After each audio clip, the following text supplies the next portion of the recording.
Во Северна Македонија, штетното влијание на дезинформациите честопати е многу изразено. Поларизирано општество, политички фактори со ниска политичка култура, ниско ниво на медиумска писменост, огромен број медиуми на мал пазар, сето тоа дава плодна почва за силен манипулативен наратив во известувањата. Најголем дел од граѓаните, 34,1% секој ден, 34,9% најмалку еднаш неделно, ги забележуваат неточните информации.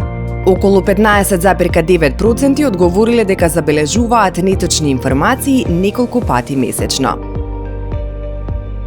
Три најважни мерки за справувањето со дезинформациите според мнозинството граѓани се: новинарите да се придржуваат до професионалните стандарди и да внимаваат за вистинитоста на вестите што ги објавуваат, 79%.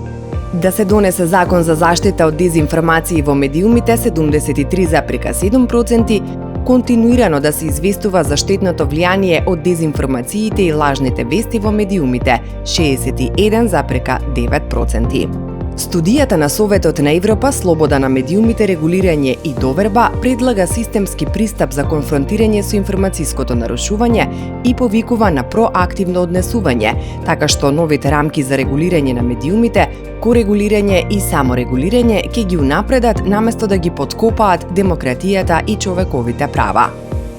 Студијата повикува на соодветно ажурирање на стандардите за да одговори на модерните предизвици.